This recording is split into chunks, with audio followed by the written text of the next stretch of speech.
For decades, immigration into the United States has been framed primarily as a humanitarian issue or an economic necessity. Stories of opportunity, asylum, and labor shortages have dominated the national conversation. But a growing number of analysts now argue that this familiar narrative leaves out a far more serious and unsettling dimension.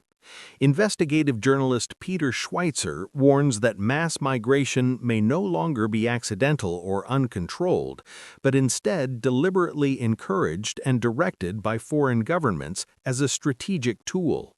According to Schweitzer, migration can function as a form of pressure that reshapes politics, influences public opinion, and strains national institutions without the use of military force. As border crossings continue to rise and political divisions deepen, the debate is shifting from how immigration should be managed to whether the United States is facing a new kind of challenge, one that tests sovereignty, security, and the nation's ability to respond to threats that arrive quietly rather than by force. According to Peter Schweitzer, the idea of mass migration as a political strategy is not based on speculation but on public statements made by foreign leaders and officials. He points to comments from Mexican presidents, senators, and influential public figures who have openly discussed migration as a way to regain influence over territories historically lost to the United States. Schweitzer argues that these remarks reveal a mindset in which migration is viewed not simply as a social issue, but as a long-term geopolitical tool. He emphasizes that this strategy goes beyond rhetoric, claiming it has been reinforced through coordinated political efforts and institutional support. Critics say such claims are controversial, but Schweitzer maintains that ignoring them would be a mistake. He warns that when migration is encouraged at scale for political purposes, it has the power to alter demographics, shift policy priorities, and create internal pressure within a nation, effects that can be just as impactful as traditional forms of conflict. Schweitzer argues that what makes the current situation more concerning is the presence of an organized political framework operating inside the United States.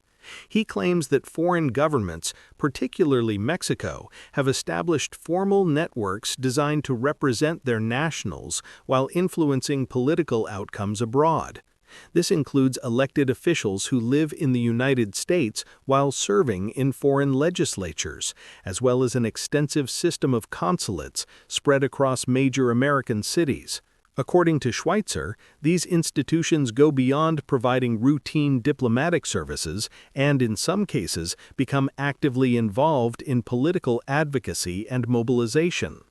Supporters of this view say such activity blurs the line between diplomacy and interference. Schweitzer contends that when foreign political structures function within U.S. borders, they create challenges for national sovereignty, raising questions about how much influence outside governments should be allowed to exert within American political and civic life. To explain the potential dangers of mass migration used as a strategic tool, Schweitzer points to a historical example that he says is often forgotten: the 1980 Mariel boatlift. During that period, more than 100,000 Cubans arrived in the United States after Fidel Castro allowed mass departures from the island. While many were seeking freedom and opportunity, U.S. authorities later determined that the flow included criminals, violent offenders, and intelligence operatives intentionally sent by the Cuban government. A subsequent U.S. government analysis classified the event as one of the most aggressive actions taken against the nation, not because of military force, but because of its long-term social and security consequences. Schweitzer argues that the lesson of the Mariel boatlift is that immigration can be weaponized in ways that are difficult to counter, leaving lasting impacts without triggering a conventional response. Today, these claims are fueling an intense debate over how the United States should respond to immigration in an era of rising global instability. Supporters of stronger border enforcement argue that sealing the border is a necessary first step to protecting national security, while critics warn that enforcement alone does not address deeper political and strategic risks.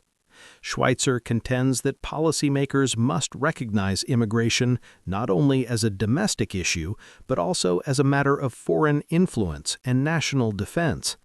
As elections approach and immigration remains a defining political issue, questions continue to grow over how to balance humanitarian responsibilities with concerns about sovereignty and security.